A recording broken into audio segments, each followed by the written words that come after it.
नर्मदे हर जुनून में आप सबका दिल से स्वागत है। जैसा कि आपने पिछले पॉडकास्ट में देखा कि मैया जी के पास कितने सारे अनुभव थे, मैया जी के पास कितनी अच्छी अच्छी ज्ञान की बातें थी। तब मुझे ऐसा लगा, उनसे मैंने रिक्वेस्ट की कि मैया जी एक और हमारे साथ जुड़िए, एक और हम आपके साथ सेशन लेते हैं।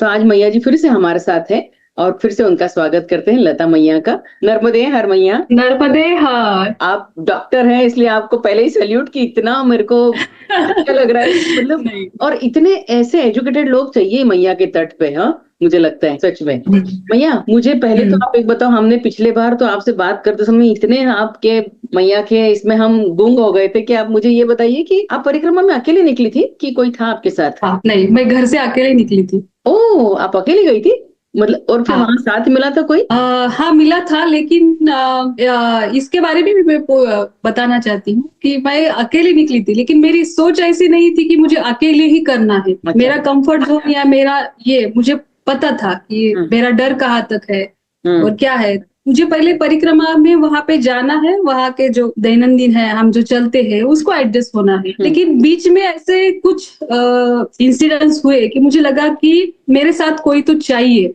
मेरे लिए, मेरे मॉरल सपोर्ट के लिए। तो मैया वैसे हर एक को लगता है, हर एक के दिमाग में उसका आता है। हम ऐसे नहीं कि ये कोई टास्क नहीं है कि तुम्हें इतना ही चलना ही है, ये कोई रेस नहीं है। ये हमें अनुभव करने वाली है। हमारे बहुत सारे जन्म के कुछ तो ऊंच नीच रहता है, तो हमारे अंदर से बहुत व्याकुलता आती है। कभी कभी ऐसा लगता है कि हम ऐसे अंदर से रो रहे हैं, कोई तो चाहिए हमें सुनने के लिए, वो कुछ तो चाहिए। वो जब महसूस होता है, मैया सबको साथ वहां पे जिसकी हमारे साथ वेवलेंथ जुलती है वो हमें आके मिल जाता है। तो वैसे ही मेरे साथ। आप मुझे बताओ, जो जब अब अकेली कोई लेडीज जाती है उसके लिए नर्मदा खंड सेफ है अकेले के लिए? क्योंकि ये दिन की एक दो दिन की बात नहीं, ये लंबी जर्नी है, तो इज इट सेफ? हाँ, ये नर्मदा खंड बोलते हैं। जो भौगोलिक परिस्थिति है मैया है वो सेफ है, लेकिन कभी हमें जो महिलाएं अकेली जा रही है तो वो या जाना चाहती है, तो उनको एक बार एक अश्योरेंस होना चाहिए कि उनके आगे या पीछे कोई तो हो जो वो जो अच्छा हो। क्योंकि कभी कभी क्या होता है कि हर परिक्रमावासी, हर हम जिस दृष्टि से कर रहे हैं वैसे नहीं मिलते। उनका दृष्टि रहता है महिलाओं की तरफ देखने का। तो ऐसे नहीं कि जो भगवे वस्त्र जिसने पहना है वो साधु ही निकले, वो साधु की हो। जो हमारे साथ चल रहा है उसकी सोच उतनी ही निर्मल हो, भले ही परिक्रमा कर रहा है लेकिन जितना हम कर रहे हैं उसका उतना ही है। इसका मैंने अनुभव किया। और मैया ने उतनी शक्ति भी दी है कि उनकी जो सोच को मैं वही दबा सकूं। जैसे हम बोलते हैं कि मेरे साथ क्या हुआ था कि 2 बार हुआ है ऐसे परिक्रमा। जब हम आश्रम में आसन बिछाते हैं, ये करते हैं, तो मेरे सामने वाले जो परिक्रमावासी थे उनकी एज अबाउट 60+ थी और वो महाराष्ट्र के नहीं थे। तो वो 4 जन का ग्रुप था। वो पिछले 2-3 दिन से हमारा जैसे मिला होता था दोपहर में ऐसे। बराबर। तो मैं देख रही थी कि वो मेरे ख्याल से देवगांव से आगे का जो हनुमान जी का आश्रम है वहां पे थे। तो एक मुझे स्टेयर कर मेरी तरफ ही देख रहे थे। और उन लेडीज को तो उतना सेंस होता समझ है, में आता है। आता। तो मैंने जाने दिया, ये कर दिया। लेकिन जब मैंने देखा कि ये ड्यूरेशन बढ़ रहा है तो मेरे अंदर वो मैया आ गई। मैंने ये नहीं सोचा कि अब मैं परिक्रमा में, मैंने बोला बाबा जी जितनी देर तक आप मुझे देख रहे, अगर आप हनुमान जी की तरफ देखे तो शायद वो आ जाते तो आपको परिक्रमा की तो यही सफल हो जाती। क्या बात है। सबके सामने 2 बार बोला है मैंने। अच्छा। हाँ, तो कभी कभी ये जो हमारे जो रूल है ना हमें भी तोड़ने पड़ते हैं हमारे लिए। मैया मैया ये चाहती कि तू जो रूल बना रहे, आप जो इंसान होके बना रहे, मैंने तो बना लिए कुछ तो ऐसे, मैंने तो सच्चाई इसके रूल बनाए, लेकिन तुमने जो बोला तुम्हारे लिए तो तोड़ सकते हो ना तुम। तो तुम्हें तोड़ना शक्ति, जो आत्मविश्वास चाहिए मैं दूंगी, लेकिन पहली सोच कि तुम्हें ये तोड़ना है। मैंने सोचा कि नहीं, मुझे ये बंद करना है उनका, उनको एहसास दिलाना कि वो भी परिक्रमा में हूँ और मैं भी हूँ। आपका भाव आगे जाके किसी महिला की तरफ इतना दूषित मत कीजिए, बोल के दी। तो मैं ये पहला कि ये सोच से भी आगे निकली है कि हमें गलत नहीं बोलना, ये नहीं करना, ऐसा नहीं भैया, ऐसा नहीं करते, हमेशा ऐसे जाती। हाँ, हमें संयम से लेना है, समझदारी से लेना है, लेकिन उसका अपोज अगर करने की आप में वैसी परिस्थिति आ गई, अपोज भी करना है। बहुत सही, मतलब सबके सामने आपने बोलने की एक हिम्मत दिखाई, ये तो बहुत सही बात है। वो उनकी क्या कंडीशन हुई होगी, वो तो मुझे लगता है जोर का झटका हाय जोरों से लगा। पर सही है, मैया ऐसा होता है, बहुत सही होता है बात। हमारे साथ जो चलते हैं, हर कोई साधु हाँ, नहीं रहता सब। सही बात है, क्योंकि देखो राम भी है परिक्रमा में और रावण भी है, आपको हाँ पहचानते आना चाहिए, बस ये मतलब सेफ है, बट यू शुड हाँ। बी वेरी केयरफुल, बस तो सेफ है, थोड़ा केयरफुल और कैसे है ना, हम अकेले ही चलते हैं, उस समय भी वो आके पूछते हो मैया कहाँ से हो, हाँ अकेले यार, हो। सच्ची। तो पहले 10-12 दिन तो मैं बोलती हाँ मैं अकेली हूँ, तो मुझे लगा कि उनका मेरी तरफ का, उनके लगता है कि मुझे सहायता की जरूरत पड़ेगी इनको, तो वो अलग नजरिए से सहायता देने में आए थे। तो मैंने बदला, नहीं मेरे साथ है, आगे चल रहे पीछे चल रहे साथ में, ऐसा बोलती थी मैं।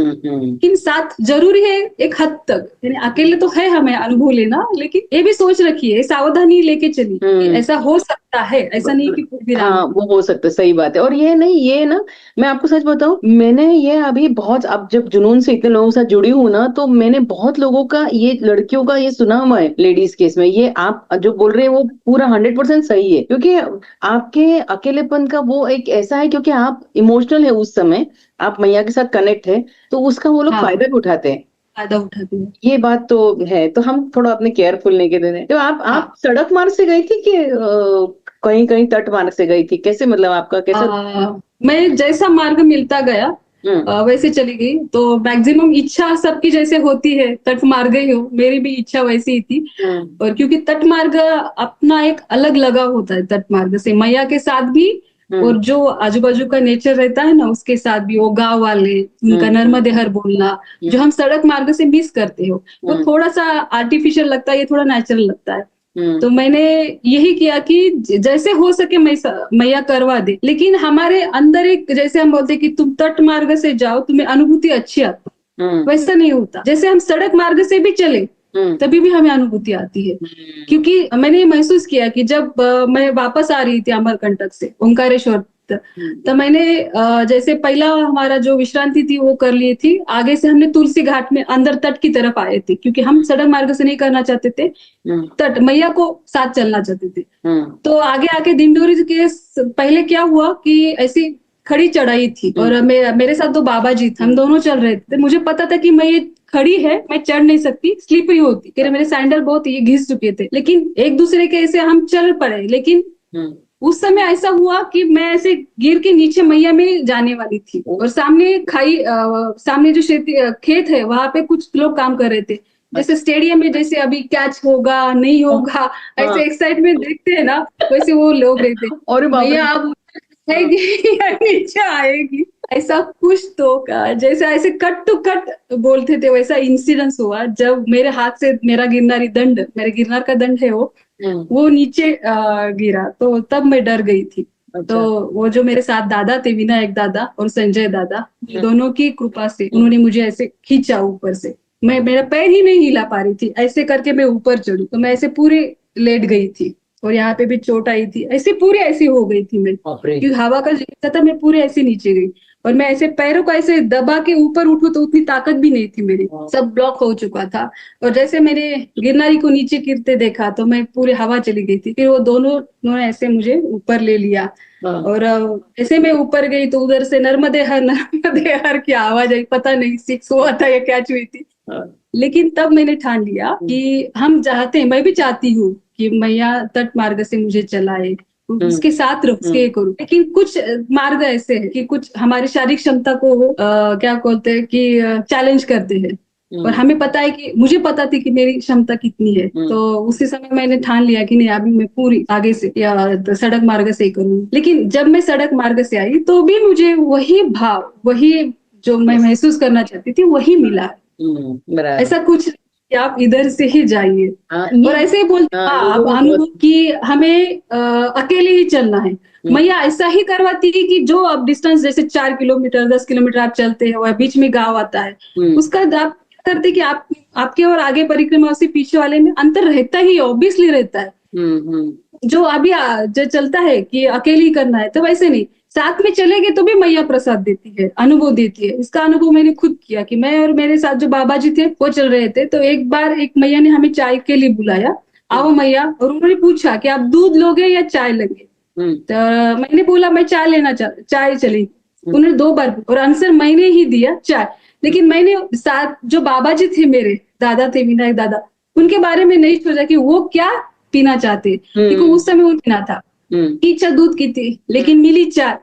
तो आगे दूसरे दिन हम जब चल पड़े तो दादा को रास्ते में एक पीछे से वहां का जो परिक्रमा सेवा देती वो एक ही, उनको ही एक ही आदमी बहुत सारा दूध पीने के लिए, बाबा जी आप दूध पीजिए आपको अच्छा लगे ना, मुझे पूछा कि आपको दूध पीना है नहीं, लेकिन उनकी इच्छा थी दूध पीने की, तो मैया ने वो पूरी की। ऐसा नहीं है किसी के साथ चल रहे तो मैया आपको सहायता नहीं करेगी, हाँ कुछ अलौकिक अनुभव है तो ऑब्वियसली मैया उतनी दूरी बना के रख जो आप महसूस कर सके, सोच कर सके। दो जन तो चल सकते हैं, ऐसा कुछ नहीं है, अकेले ही चलना है। हाँ, मतलब कुछ ऐसा रिजिड नहीं होना चाहिए, फ्लेक्सिबल होना चाहिए हर चीज में, है ना। ये बात तो सीखना पड़ता है, सीखना भी चाहिए। मुझे लगता है यही तो है कि आपको हर एक के साथ हर क्लाइमेट और पूरे मतलब पूरा आप कितने दिनों में किया आपने परिक्रमा मैया? 120 दिनों में। 120, तो 120 दिनों में आपने सब देखा है ना, गर्मी ठंड बारिश, मतलब बारिश में देखिए वेदर, हर वेदर को आपको मैया ने सिखा दिया, हर वेदर में कैसे खुद को संभालना है। हर तरह के लोग मिले आपको, बच्चे से लेके बूढ़े से लेके गरीब से लेके अमीर से लेके काले से लेके कोई मतलब अपनी जात का, उसका उसका कोई भी, सब तरह का, मतलब वही मैं बता रही, ये पूरा मैया का पैकेज है जो पूरा ऐसे धो धा के अपने को स्वच्छ करके भेज दिया कि अब ये भाई तेरे को नया जिंदगी है ना। हाँ ये बात सही है, लेकिन मैया ये जो आप बोल रहे हैं ना, ये सब दिखने वाली चीजें हैं, अंदर की परिक्रमा तो बहुत अलग रहती है। अंदर के जो हमारे विचार है ना, डे बाय डे हर पल बदलते रहते हैं, हमारी डिमांड अलग रहती है, हमारी सोच बदलती रहती है, हम चाहते कुछ है होता कुछ है, उसको भी हमें टास्क में स्वरूप में लेना है। ये भी बहुत हमारे अंदर कुछ पहले से एक डर बैठा रहता है, किसी किस्म की एक क्या बोलते हैं कि हम आत्मविश्वास नहीं था उसमें, मुझे भी कैसे डर, एक अंदर एक डर था कि पानी का डर बैठा था, अनुभव भी वैसा था, इसलिए मुझे डर बैठा, पानी से बहुत मैं डरती थी, मैया के पानी से नहीं, लेकिन जो बोट से हम इधर उधर जाते तो उस समय मेरे अंदर एक बहुत डर था। तो ऐसे ही शब्दधारा में जो डर था वो बहुत अंदर बैठा था मेरे, जैसे हर कोई बोल रहा था कि उस पुल पे कुछ पकड़ने के लिए नहीं है, लकड़ी का पुल है, बहुत पुराना है, ऐसा वैसा। और मेरे साथ जो मैया थी चल रही थी वो तो वापस घर उन्हें जाना पड़ा, और जो बाबा चल रहे थे वो सवेरे उसी दिन उन्होंने बोला कि मैं अभी गाड़ी से करूंगा, तो वो भी चले गए।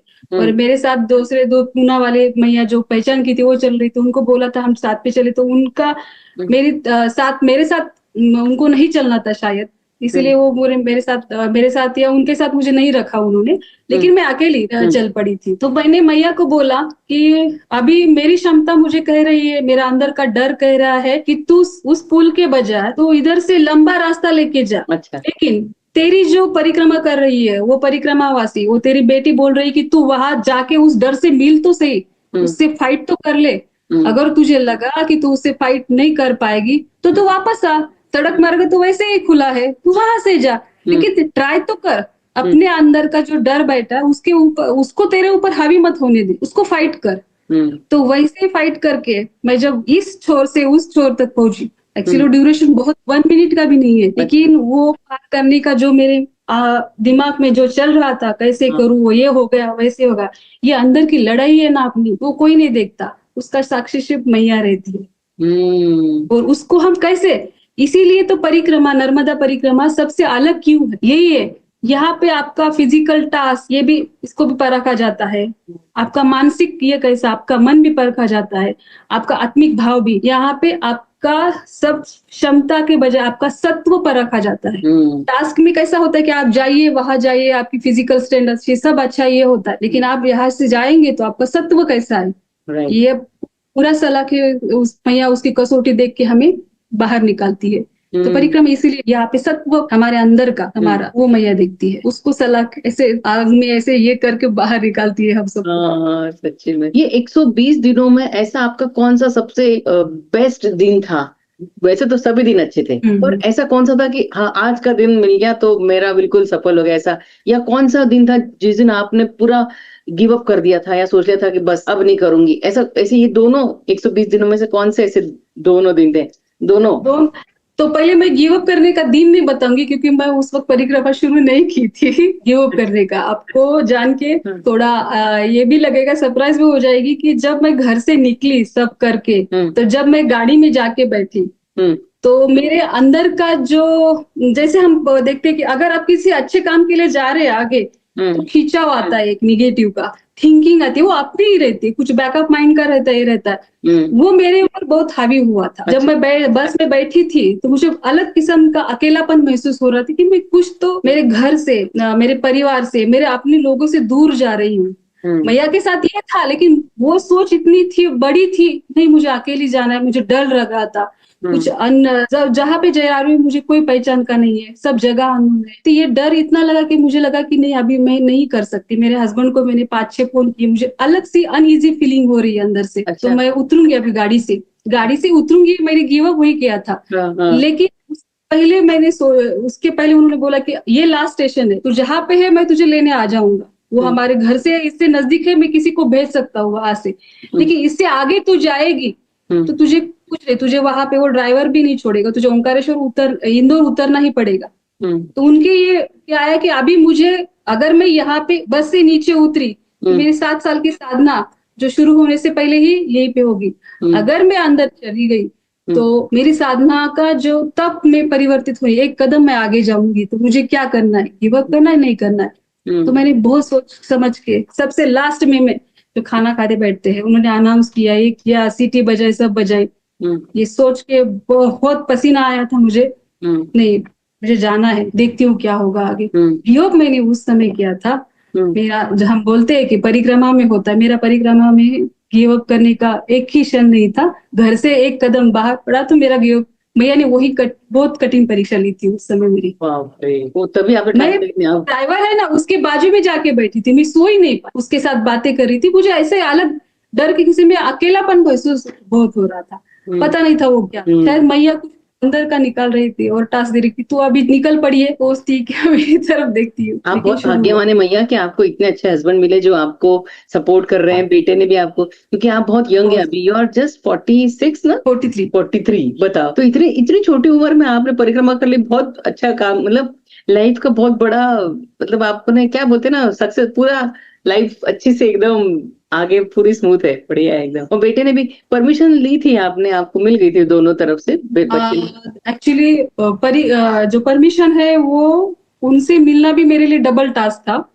एक टास्क ऐसा, हाँ, क्योंकि उन दोनों को ही पता था कि मेरी फिजिकल स्ट्रेंथ कैसी है, कितनी है, मैं किस हद तक जा पाती हूँ। अगर मैं कुछ जैसे कि बोला जाए तो बाबा ने मेरी पुणे टू शिरडी पाई जो पैदल वारी थी वो 3 करके ली थी, उनकी कृपा से हुई थी। लेकिन हर एक वारी में मुझे ना छाले बहुत आते थे, इतने आते थे कि जैसे पैरों के बाजू में छाले आते थे, और जो उंगलियां है उसके बीच में से भी छाले आते थे, और आप के ऊपर से भी देख पाते थे कि छाले दिख रहे गुब्बारे जैसे। और वो वारी थी 7 दिन की, लेकिन उसको रिकवर होने के लिए मुझे 1-1.5 महीना रेस्ट करना पड़ता था। अच्छा। तो मेरी वो फिजिकल हालत देख के उनको फिर से डिमांड करना, मुझे नर्मदा परिक्रमा करना है, तो ये मेरे लिए बहुत बड़ी टास्क थी कि उस वारी में तो सब प्लान था, खाना पीना, कहाँ हम रहे। ये कितना किलोमीटर? शिरडी, अब वो मेरे ख्याल से ऐसे 250 या 250। और कितने दिन में तय करती हैं ये आप? हम 6 दिन में। अरे वाह। और सब मतलब साथ में, आप मतलब आप ग्रुप होता होगा आपका? साथ में रहता है, ग्रुप रहता है एक,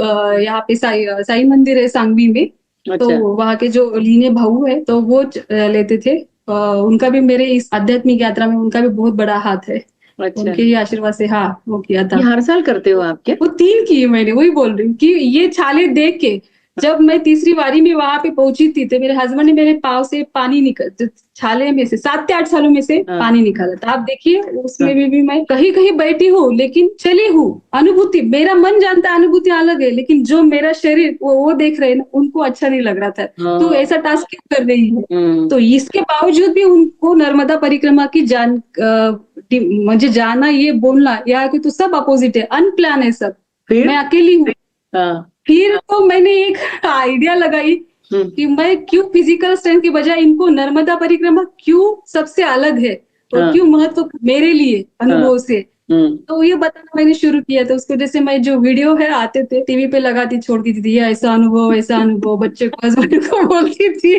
इस मामले में तो हम उतना तो हम ये कर सकते हैं। फिर जो पुस्तक मैंने जगन्नाथ कुंटे की वो ली थी, ऑनलाइन मंगवाई थी, वो भी उन्होंने पढ़ ली। उनको पता, उनको भी महसूस हुआ था कि कुछ अलग है, अलग करना है, वो जीना चाहती है, करना नहीं, जीना चाहती है। तो ऐसे बोलते मुझे 10 नवंबर को उन्होंने परमिशन दी। बच्चा थोड़ा सा चिल्लाया कि क्या, तो ठीक है, लेकिन दोनों ने शर्त रखी कि तू फोन भी साथ रखेगी, तेरी बेसिक जो जरूरत है वो भी साथ रखेगी और उसमें पैसे भी साथ रखेगी। ऐसे कुछ नहीं है कि तू फोन नहीं लेके जाएगी, पैसे नहीं ले, सब कुछ तेरे लिए नहीं यूजफुल रहे लेकिन किसी और के लिए यूजफुल हो सकता है, इस सोचे तू साथ में रख। ठंड की प्रॉब्लम है तेरे, मुझे बचपन से आर्थराइटिस है, ठंड मुझे बिल्कुल ये नहीं होता, सभी पेन होता है। तो तू स्लीपिंग बैग ये सब तू, हाँ मेरा बचपन का मेरी फिजिकल टास्क बहुत है इसमें, तो उन दोनों ने वैसी परमिशन ले ली थी, मुझे दे दी थी और मैं निकल पड़ी। 2 दिन में तैयारी करी और चल पड़ी। कितना किलो वेट था आपका बैग का तो मेरे ख्याल से 9 to 10 kg के बीच में रहेगा, हो ना? और फिर बाद में कितना हो गया? जब एक बार आप परिक्रमा आपने उठा ली, उसके बाद आप सामान आपका कम होते गया, फिर बाद में एंड में कम हो गया था? बाद में हरदा के बाद में हमने जो स्लीपिंग बैग या सामान था थोड़ा सा, जैसे पावर बैंक वगैरह, वो वहां पे रख दी थी, क्योंकि वहां पे हमारे एक परिक्रमा से दादा के रिलेटिव आने वाले थे, तो वो कलेक्ट करके घर पे जा रहेगा, इसलिए हम वहां पे रख दिया था। हाँ, तो घर चले। लेकिन साथ उतना ही किया, कभी कभी हमने पोर्टल भी किया है, जैसे शूलपानी में चढ़ते समय पोर्टल भी किया था, जैसे जरूरत पड़े वैसे, लेकिन साथ में था। लेकिन बैग में जैसे मुझे जो जरूरत मेरी जो है वो चीज साथ रखी थी मैंने। अच्छा, एक मतलब ये सवाल है कि जैसे अभी आपके उम्र की जो कोई जाएगी, तो उसको जो अगर जो महिलाओं के तो कुछ दिन होते हैं जब मासिक धर्म आता है, तो उस समय क्या सुविधा होती है या क्या करना चाहिए उनको? क्योंकि ये इसके ऊपर मैंने एक वीडियो भी बनाया है, अगर आप लोगों ने नहीं देखा होगा तो मैं डिस्क्रिप्शन में उसके लिंक दे दूंगी, आप वो भी देखिएगा। पर मैया खुद उसमें से निकली है, तो मैं मैया को पूछना चाहूंगी ताकि आप लोगों को भी सुविधा हो अगर कोई प्लान कर रहे हैं। तो मैया उस समय क्या करते हैं आप? सबसे पहले तो वो जब आता है मासिक धर्म, तो वो फीलिंग निकालनी चाहिए कि मैं कुछ अलग हूँ, मैं मैया के पास नहीं, हाँ मैया छू नहीं सकते, मैया के पास उतना आदर मैया को हमें देना चाहिए, उतना सम्मान उनका करना चाहिए। लेकिन आप अलग कुछ नहीं हो, हमारे में हो, लेकिन हमारी जो आजू बाजू की परिस्थिति है, जो ओल्ड एज वुमन रहती है या अशिक्षित बोलते हैं उसको, वो हमारी तरफ अलग नजरिए से देखते हैं। अरे ये सच्ची में, हाँ, आश्रम वाले भी देखते हैं। तो सबसे अच्छी बात है कि ये बात आपको पता है, मैया को पता है, आपके साथ कोई मैया चल रही है, बाबा जी चल रही है, उनको बता दीजिए, भरोसे में लेके उनको कि मेरे ऐसे करना है, तो मेरी मैया जो है आपके पास रखेंगे क्या? तो मेरी मैया, मेरे साथ जो मैया थी, एक बार बाबा जी थे, 2 बार मैया थी, तो मैंने उनके पास मेरी मैया दे दी थी और उनकी वो आरती जो 2 टाइप की थी वो करते, फिर बाद में किया। तो मैंने ऐसा कुछ नहीं किया कि मैंने अलग, क्योंकि मुझे तकलीफ ही नहीं थी कुछ। जैसे आपको अगर तकलीफ उस दिनों में रहे तो आप रेस्ट करना ही सबसे अच्छी बात है, क्योंकि अभी जो आश्रम वालों की धारणा है देखने के लिए, वो थोड़ी सी, हम उनको लगता है कि हम पर्यटक है, बहुत ऐसे लोगों को वो परिक्रमावासी समझते हैं, आपने देखा, अनुभव किया रहेगा, तो उनमें हम फिर से आगे क्यों जाए? तो जब आपको जहाँ आश्रम में आपको कंफर्ट जोन मिले, आपका वो आता है, तो आप बता दीजिए वहां पे कि ऐसे है तो मैं रुक सकती हूँ, अगर आपको तकलीफ है तो कुछ एब्डोमेन पेन रहेगा, बैक एक रहेगा तो रुक जाइए आप, कुछ प्रॉब्लम नहीं। लेकिन ये सब नहीं है तो आप चल पाती है, जितना हो सके तो आप चल जाइए, चलिए चलते रहिए।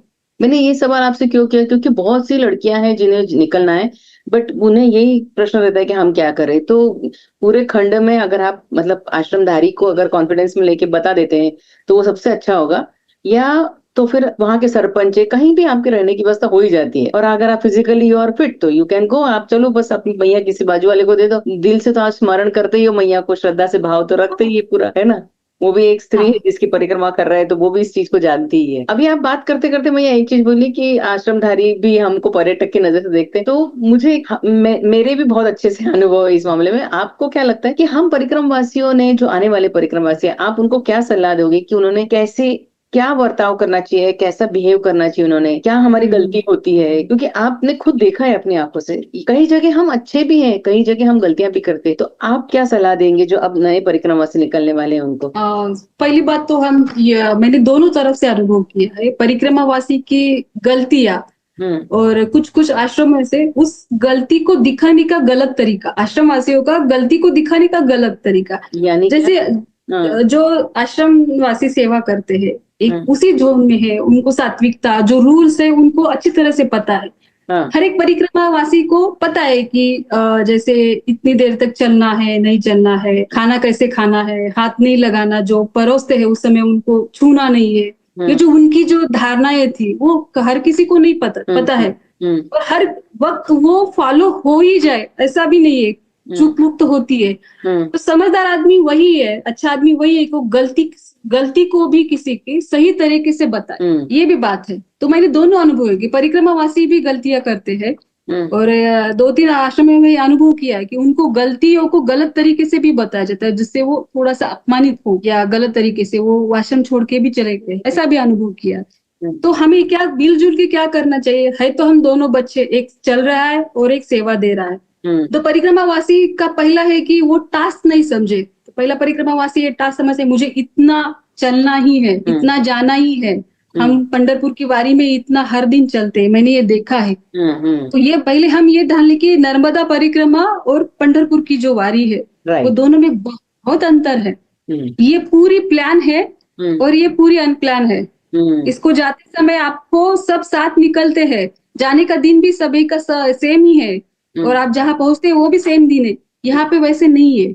इसके पहले हम संकल्प नहीं लेते, ये अलग है, ये बहुत अलग है। ये समझते ही नहीं है, उनको लगता है कि हम आज 30, आज 35, कल 40, ऐसे भी हमने देखा है। तो वो हम कम करके, क्योंकि इसी टास्क के ज्यादा आश्रमधारी जो सेवा देते हैं ना, उनको ये हम जो भागते हैं ना, ये भागना ही उनको पसंद नहीं है। तो एक आश्रम बोला भी है कि अगर इन महाराष्ट्र वालों को अगर बस में रहे तो ये रात को भी चल पड़े। ऐसा बोला? हाँ, ये बोला है, अगर इनके बस में है तो ये रात को भी चलेंगे। मैया अगर इनके बस में, हाँ ये भी है, तो ये टिफिन भी जैसे ऑनलाइन मंगवाते हैं ना, आश्रम में भी नहीं रुकेंगे खाना खाने के लिए। ऐसा ही सोचते नहीं, थोड़ा ठहराव चाहिए इसमें। ये हम करके जाएंगे।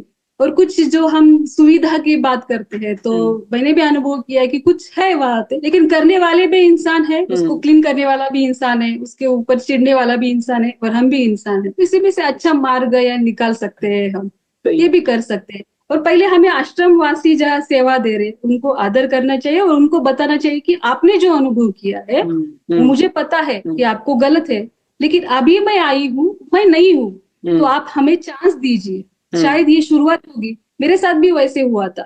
जैसे ओंकारेश्वर, सॉरी, अमरकंटक 20-30 किलोमीटर था, जंगल में थी। उसका पहला सवाल, भैया आप महाराष्ट्र से हो या एमपी से हो? मैंने बोला महाराष्ट्र से। फिर आप पुणे से हो, मुंबई से हो? तो उस सवाल से मैं थोड़ा सा सरप्राइज हुई, ऐसे पूछ रहे। बाबा जी, ना मैं महाराष्ट्र की हूँ, ना मैं एमपी की हूँ, ना पुणे की हूँ, मैं तो इसकी बच्ची हूँ और इसको मिलने आई हूँ, इसके आनंद में खेलने आई हूँ। तो उनके भाव तुरंत चेंज हो, कि उन्होंने पहचान लिया कि नहीं, हम जो चश्मा, अभी जो उनको अनुभव का चश्मा वो चढ़ा के बैठे, हर किसी को उसी एंगल से नहीं देखना चाहिए। तो उनका भी उन्हें बदला, तो वो बदलाव लाने की जिम्मेदारी भी हमारी है, परिक्रमावासी की भी है। तो वो बदलाव क्यों बदला है, इसके बारे में सोचेंगे और उसको अच्छी तरह से अमल करेंगे, तो ये भी निकल जाए। ये कितनी अच्छी, मतलब हमारे व्यवहार से उनका जो नजरिया है वो हमें ही बदलना है, हमें ही बदलना है, बाकी कोई नहीं बदलेगा। ये बात सही है कि मराठी लोगों को बहुत बदनाम किया है, ये बात भी, हमारी भी कुछ गलतियां हैं, ऐसा नहीं कि नहीं। मैंने एक वीडियो इस पे बनाया, मराठी माणूसांनी नर्मदा परिक्रमा, बट क्या बताऊं, हमारी गलतियां हैं, बट हमें उतनी छुट्टियां नहीं है, हमारे पास इतना समय नहीं है। ऐसा नहीं है, लोग छुट्टी कम से कम जा तो रहे मैया के पास, उनको इतनी छुट्टी नहीं, उनको 3 महीने वापस आना है, खंडित नहीं करना चाहते, जो भी कुछ है। मैं बोलती हूँ कुछ भी हो, पर एटलीस्ट मुंबई के, पुणे के लोग जा रहे हैं या महाराष्ट्र के लोग जा रहे हैं, तो वो कुछ ला भी तो रहे हैं वहां से, कुछ अच्छी चीजें भी ला रहे हैं खुद के इसमें लाइफ में, कुछ अच्छा ही होगा। नहीं, अच्छा ही होता है मैया। कैसा होता है कि यही तो पहले कि आपको क्लियर होना चाहिए कि आपको क्या करने के लिए जाना है वहां पे, आप कितने साल के हो, आपका अनुभव क्या है, आपको थोड़ा सा क्लियर होना चाहिए कि मुझे ये क्यों करना है, परिक्रमा क्यों करनी है। किसी अनुभव से उत्तेजित होके या एक्साइटमेंट में मैं जा रही हूँ, ये नहीं, आपको डीप होना चाहिए उतना। और अगर आप सपोज आप 90 डेज में आप परिक्रमा पूरी करें, 3 महीने में, जिसके लिए 4 तो 5 महीने लिखते, आप ज्यादा चल रहे, ये इसमें होता है। लेकिन आपको 90 डेज में हर कोई नहीं बोलेगा ना कि आप रुक जाओ, नहीं बोलेगा। नहीं, 10-12 दिन, एक 5-6 अनुभव ऐसे रहेंगे कि जो आपको बोलेगा आप रुक जाओ बाबा जी। तो आप रुकेंगे तो आपके 90 डेज पूरे हो जाएंगे ना। हर दिन कोई बोलने वाला नहीं है कि रुक जाओ, आज धीमे चलो, हमें कुछ कहना है, आप सुनो। मैया कुछ कहने वाली, सबसे बात वो करे तो मैया हमें बहुत कहने वाली है, बहुत बातें करती है। मैया चाहती है कि मेरी भी सुनो, मैया बहुत सुनाना चाहती है हमें, ये मैंने खुद महसूस किया है। वो तो कब से बह रही है सुनाने के लिए। वो हाँ किसे अपनी कहानी सुनाएगी? कुछ तो माँ की सुनना चाहिए, इसके लिए तो जाना चाहिए। भले ही वो परिक्रमा पूरी हो न हो, आप पूरा परिक्रमा जो है शुरू की वहां नहीं पहुंचे, लेकिन एक कदम अगर मैया के पास जाके आप बैठेंगे तो आपको मैया, आपने मैया को पा लिया, और क्या करना चाहिए? मैया को सुन लिया, तो इसीलिए आपको क्यों करना है और मुझे क्या चाहिए, वो मालूम होना चाहिए, वो मालूम होना चाहिए। वो क्लियर आपके थॉट हो तो सही है, सही तो है। ये भगदौड़ जो मचती है वो नहीं वो नहीं होगी। बचेगी। भैया एक बात और मेरे को लास्ट में एक बता दीजिए कि बात, आप परिक्रमा की पहले की और परिक्रमा के बाद की मैया में क्या अंतर पाते हो खुद में? क्योंकि अपन बहुत अपने आप को अंतर बहुत अच्छा जज करते हैं, कोई करे नहीं करे, अपने को अपन अपने से क्या बोलते हैं ना, लॉयल है। तो आप अपने आप में क्या डिफरेंस देखते हो? अभी मेरे दिमाग में से क्या, क्यों, कैसे, ये निकल चुका है। अच्छा।